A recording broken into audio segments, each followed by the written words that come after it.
Hello दोस्तों, स्वागत है आप सभी का आपके अपने इस यूट्यूब चैनल स्मार्ट एकेडमी 1 पर। दोस्तों आज के इस वीडियो में हम काफी ज्यादा इंपॉर्टेंट क्वेश्चन को देखने वाले हैं, जो कि आपका प्रश्न है दोस्तों क्लास 12 केमिस्ट्री के अंतर्गत जो आपका फर्स्ट चैप्टर है, यानी कि पहला जो अध्याय है ठोस अवस्था। तो दोस्तों इससे हम देखने वाले हैं एससीसी, बीसीसी और एफसीसी की संकुलन क्षमता। दोस्तों एससीसी क्या होता है, देखिए सिंपल क्यूबिक सेल, ठीक है। BCC body centred cubic cell and FCC face centred cubic cell. इसे बोलते हैं जो आपका एससीसी होता है दोस्तों, इसे बोलते हैं साधारण घनी एकक सेल। ये आपका बीसीसी जो है इसे आपका दोस्तों आंत केंद्रित घनी एकक सेल, और एफसीसी आपका जो होता है इसे फलक केंद्रित घनी एकक सेल। यानी तो आपके ये तीनों जो आपके एक प्रकार से क्रिस्टल होते हैं, ठीक है। तो इसमें दोस्तों आता है संकुलन क्षमता निकालने के लिए, ठीक है। और बोर्ड एग्जाम में दोस्तों 100% आपका 3 में से 1 जो है आता ही आता है। तो इसकी आपकी जो एससीसी होती है, इसकी जो संकुलन क्षमता होती है वह 52% के लगभग होती है। अब आपको जो है ऑब्जेक्टिव में भी आ जाता है, और आपको इसे डेरिवेशन के टाइप मतलब इसको न्यूमेरिकल टाइप में जो है सॉल्व करने के लिए भी आ जाता है। तो चलिए इसको हम पहले सॉल्व करते हैं कि किस प्रकार से हमें इसको निकालना है। तो थोड़ा सा समय निकालकर आप लोग इस वीडियो को लास्ट तक जरूर से देख लीजिएगा, ठीक है। तो चलिए देखते हैं। देखिए एससीसी जो आपका होता है, इसकी पहले हम समझते हैं कि एससीसी आखिरकार संरचना कैसी। जैसे आपका एक प्रकार से यह होता है क्यूबिक सेल, यानी कि एक प्रकार से ये घन का आकार होता है। यहां पर आपके पास एक प्रकार से क्या है, घन है। अब इसमें क्या होता है, जो एससीसी होता है इसमें आपके जो परमाणु होते हैं, मतलब जो एक प्रकार से परमाणु का मतलब है गोले, ठीक है। तो यहां पर किस में रखे होते हैं, तो जो आपका घन होता है दोस्तों, घन के एक एक कोने पर जो है एक एक यहां पर परमाणु रखे जाते हैं, ठीक है। ये होता है खासकर एससीसी में। एक एक को समझेंगे थोड़ा सा समय जरूर लगेगा, लेकिन आपको कंप्लीट समझाऊंगा, ठीक है। देखिए यहां पर क्या होता है, जैसे आपका ये एक घन है, ठीक है, घन है। अब इसमें कितने कोने हैं, तो अगर कोनों की बात करें तो यहां पर देखिए एक अगर गोला यहां पर रख दिया जाए, ठीक है, इस कोने पर। इसके बाद आपका एक गोला यहां पर इस किनारे पर रखा जाएगा। इसके बाद आपका एक यहां पर रखा जाएगा, मतलब एससीसी की बात कर रहे हैं, ध्यान दीजिएगा। एक आपका यहां पर रहेगा, ठीक है, 4 हुए आपके। इसके बाद 4 किनारे जो है आपके यहां पर कोने हैं, तो इसमें भी एक रखा जाएगा, और एक आपका दोस्तों यहां पर भी रखा जाएगा, ठीक है। इस प्रकार से यहां पर 4 ये हो गए। अब दोस्तों अगर आप इसमें पूरा पूरा देखें तो देखिए यहां पर कितने हो गए, ये कुल मिलाकर 4 इधर के और 4 इधर के, मतलब एक प्रकार से एक जैसे हम जिस रूम में बैठे हैं, तो इसमें अगर देखें तो 4 इधर के और 4 ये, मतलब कि इसी प्रकार से हमारे रूम में भी 8 किनारे होंगे, तो 8 कोने हैं। तो इसमें क्या होता है, 8 यहां पर परमाणु रख दिए जाते हैं। यह संरचना किसकी होती है दोस्तों, तो ये खासकर संरचना होती है एससीसी की सिंपल क्यूबिक सेल में, ठीक है। तो हम इसी की निकालते हैं पहले। तो देखिए इसमें एक फार्मूला लगाते हैं, तो हमें चाहिए क्या, संकुलन क्षमता चाहिए। तो दोस्तों ध्यान दीजिएगा, अगर आपको संकुलन क्षमता देखिए निकालना है, तो आपको करना क्या होता है, फार्मूला लगाना है एससीसी की, लगाएंगे इसमें एससीसी की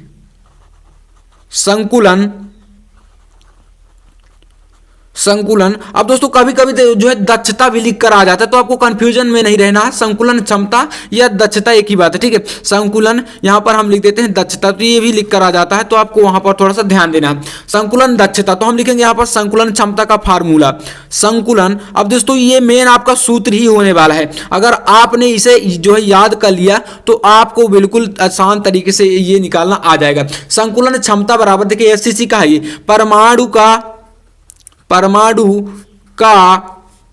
आयतन, परमाणु का आयतन बटे घन का आयतन, ठीक है। परमाणु का आयतन बटे घन का आयतन। अब इसमें क्या करना है, गुणे जेड गुणे 100%, यानी कि हमें 100% में निकालना है, ठीक है। ये दोस्तों एक फार्मूला है आपके सामने, इसको आपको याद कर लेना है, बिल्कुल आपका करेक्ट आएगा। एक भी दोस्तों इसमें जो है आपका गड़बड़ी नहीं होने वाली, ठीक है। अब दोस्तों यहां पर जेड क्या होता है, तो ये भी थोड़ा सा हमें जो है देखना पड़ेगा। तो जेड क्या होता है, एक प्रकार से ये परमाणु की संख्याएं होती है, ठीक है। जैसे कि आपका यहां पर बात करें कि एक एक कोने पर रखे गए हैं और 8 किनारे हैं, तो इसमें जो आपका एससीसी होगा, ठीक है। देखिए सबसे पहले यहां पर थोड़ा समझिए कितने आपके परमाणु रखे गए हैं, तो 8 परमाणु रखे गए हैं, ठीक है। अब दोस्तों यहां पर कितने कुल कोनों की संख्या कितनी है, तो यहां पर देखिए एक कोने पर 1 रखा गया है, तो 8 हो जाएंगे। तो मतलब कि हम एक कोने की बात करें तो हमारा कितना होगा, 1 बटे यहां पर 8 हो जाएगा। 8 परमाणु रखे गए हैं और प्रत्येक कोने पर 1 परमाणु है, तो ये हमारा जो है परमाणु की संख्या कितनी आएगी, 8 से 8 कैंसिल, 1 आ जाएगा। तो जेड जो है आपका यही आपका दर्शाएगा कि परमाणु की संख्या। तो यहां पर हम जेड की जगह पर क्या रखेंगे, 1 रखेंगे। रखेंगे। इसके बाद हम बीसीसी एफसीसी में भी इसी प्रकार से जो है देखने वाले हैं। अब यहाँ पर दोस्तों सबसे पहले इसका हम वैल्यू रखते हैं। तो देखिए यहाँ पर कह रहा है पहले परमाणु का आयतन। परमाणु का आयतन का मतलब दोस्तों यही है कि जो आपको यहाँ पर परमाणु क्या है, गोले के रूप में रखे गए हैं, मतलब परमाणु आपके क्या है, गोले हैं। तो हम कह सकते हैं कि परमाणु का आयतन जो है गोले का आयतन के बराबर होगा। ठीक है, तो हमें मान लेना है कि जो परमाणु का दोस्तों आयतन है वो क्या है, गोले का आयतन है। अब आपको पता होना चाहिए जो गोले का आयतन होता है उसका फार्मूला क्या होता है। तो देखिए गोले का आयतन, पहले हमें इसके जो फार्मूले तैयार करने पड़ेंगे दोस्तों, 100% आता है। ठीक है, ध्यान दीजिएगा गोले का आयतन क्या होता है, तो ये होता है 4/3 पाई आर क्यूब, ये होता है गोले का आयतन। तो हमारा ये तो निकल आएगा। अब दोस्तों घन का आयतन, तो ये आपका देखिए मान लीजिए ये क्या है, पूरा घन है। अब इसमें क्या है, एक भुजा होती है। ठीक है, एक भुजा मान लीजिए आपकी ए है।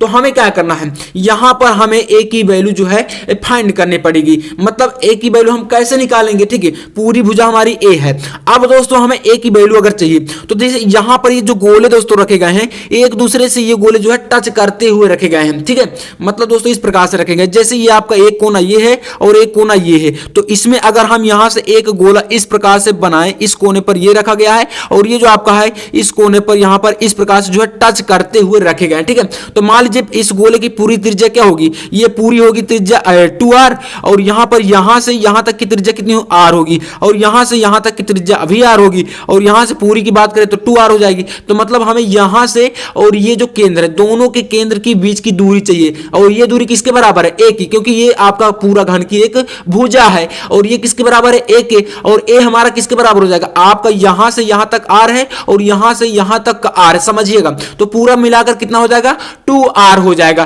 तो अर्थात a की वैल्यू हमारी कितनी आएगी, 2r हो जाएगी। ठीक है, तो यहां पर आपका घन का जो आयतन होगा वो a क्यूब होता है, क्योंकि घन का जो आयतन होता है वो भुजा का ही क्यूब हो जाता है। तो सिंपल सा आप लोग यहां पर क्या कर देंगे, a क्यूब कर देंगे। तो चलिए अब हम रखते हैं इसको। ठीक है, तो चलिए यहां पर लिखेंगे संकुलन। ये दोस्तों मैंने आपको थोड़ा समझाने के लिए बताया ताकि आपको कोई कंफ्यूजन ना रहे। ठीक है, तो यहां पर क्या करेंगे, परमाणु का आयतन की जगह पर गोले का आयतन यानी कि 4/3 पाई आर क्यूब। ठीक है, और इसके बाद ऊपर क्या है, जेड की जगह पर हम 1 रखेंगे, क्योंकि यहां पर क्या है आपकी परमाणु की संख्या 1 आई है। तो 1 और गुणे में क्या है 100%। ठीक है, 100%। इसके बाद आपका बटे में देखिए यहां पर क्या आएगा, तो बटे में आपका आएगा यहां पर देखिए घन का आयतन। अब मैंने आपको बताया कि घन की भुजा कितनी है, तो घन की भुजा आपकी ए है, क्योंकि ये पूरी जो भुजा है कितनी है, ए है। तो यहां पर a क्यूब हो जाएगा आपका। ठीक है, घन का आयतन मतलब कि भुजा का क्यूब। अब दोस्तों यहां पर देखिए a की जगह पर हमें क्या रखना है, तो मैंने आपको बताया कि देखिए जो आपके ये गोले रखे गए हैं, ठीक है, ये जो आपके गोले रखे गए हैं किनारों पर, ये इस प्रकार से रखे गए कि एक दूसरे को ये टच कर रहे हैं। तो मतलब यहां से यहां तक आपका ये गोला इधर रखा गया है और ये वाला गोला आपका यहां पर टच कर रहा है। दोनों की त्रिज्याएं कितनी होगी, r इसका और r इसका, मतलब कि ये a का जो पूरा a है ये, और a का वैल्यू r प्लस r मतलब कि 2r। तो a की जगह पर आप क्या कर सकते हैं, 2r रख सकते हैं। तो इसको हम लिखेंगे संकुलन क्षमता बराबर, संकुलन क्षमता बराबर इक्वल, यहां पर देखिए 4/3 पाई आर क्यूब गुड़े, ये आपका जो 1 है इसका गुड़ा हो जाएगा, तो हम यहां पर रख देंगे 100%। ठीक है, अब इसके नीचे आपको क्या करना है, एक की जगह पर 2r कर देना है। ठीक है, तो ये आपका क्यूब है तो क्यूब ही हो जाएगा इसी प्रकार से। ठीक है, अब यहां पर देखिए आपका इसमें इक्वल में आएगा 4/3 गुड़े पाई आर क्यूब गुड़े 100%। ठीक है, 100%। अब ये बटे में क्या आपका वैल्यू बचेगा, तो ये आपका हो जाएगा 8। ठीक है, यहां पर 2 गुड़े 2 गुड़े 2 3 बार करना, क्यूब है इसलिए, तो यहां पर 8 और ये क्या हो जाएगा r क्यूब। अब इसमें दोस्तों यहां पर क्या करना, देखिए ये आपका कितना आएगा, तो इक्वल में आप यहां पर करेंगे 4/3। अब पाई की वैल्यू हम रख देंगे, तो पाई की वैल्यू देखिए एक होती है 22/7, और अगर हमें पॉइंट में दशमलव में रखाना है तो ये हमारी हो जाएगा 3.14। अब इसके बाद यहां पर r क्यूब हो जाएगा और गुणे में क्या 100% है। ठीक है, 100%। अब दोस्तों जो ये 8 है, अगर इसके बटे में हम 1 लगाएं तो क्या हो जाएगा, ये हमारा नीचे ही रह जाएगा, मतलब कि ये हमारी जो वैल्यू है ये 8r क्यूब हो जाएगी। तो r क्यूब से हमारा r क्यूब यहां पर कैंसिल हो जाएगा। अब दोस्तों 4 है ऊपर, तो 4 से हम इसको क्या काटेंगे, तो हमारा यहां पर 2 बचेगा। अब 2 है तो यहां पर 2 से आप इसको 100 को भी काट सकते हैं, तो मतलब ये कितना बचेगा, ये आपका 50% हो जाएगा। ठीक है, 50% बचेगा। इसके बाद आपका संकुलन क्षमता यहां से अब निकल आ गया काफी आसानी से। संकुलन क्षमता बराबर 3 यहाँ पर देखिए 3.14 आपका बचा हुआ है। 3.14 गुणे ये क्या है 50% है, ठीक है 50 और बटे में आपका कितना 3 ही बचा है, बाकी सारे जो है आपके टर्म कैंसिल हो गए, तो 3 आपका बटे में है और ये क्या है परसेंटेज में है।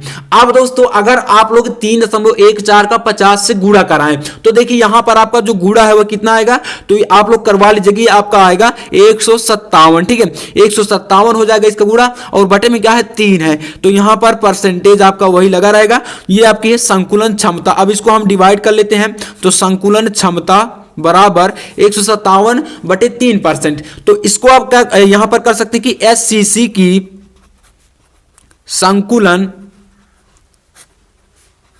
क्षमता बराबर, ये देखिए यहां पर जब आप लोग इसको डिवाइड करेंगे तो ये आपका 52 दशमलव कुछ आता है, ठीक है यानी कि 52 दशमलव आपका कुछ संख्याएं रहेंगी, तो आप लोग लिख दीजिए कि 52% आपका माना जाएगा, ठीक है। तो मान लीजिए यहां पर आपका आया यह 52%, ठीक है। तो आपने क्या निकाला यहां पर कि एससीसी की जो संकुलन क्षमता है वो कितनी आ गई आपके पास 52%। अब दोस्तों इसी प्रकार से आपको थोड़ा सा यहां पर जो है कैलकुलेशन में ध्यान रखना है। बाकी हाँ जेड की संख्या, जेड जो है हमने कैसे निकाला, परमाणु की संख्या हमने कैसे निकाला और हमने ए की वैल्यू कैसे निकाला, तो आप समझ ही गए होंगे। तो दोस्तों मैं उम्मीद करूंगा कि आपको ये वीडियो काफी पसंद आया होगा, और हाँ वीडियो पसंद आया तो यार लाइक कर देना। नेक्स्ट वीडियो में हम जो है यहाँ पर बीसीसी और एफसीसी जो भी हैं इनकी भी हम संकुलन क्षमता निकालेंगे, क्योंकि दोस्तों ये इनमें से जो है एक क्वेश्चन आपका 100% आने ही वाला है। तो चलिए दोस्तों मैं मिलता हूं आपसे अगली वीडियो में, तब तक लिए जय हिंद, वंदे मातरम।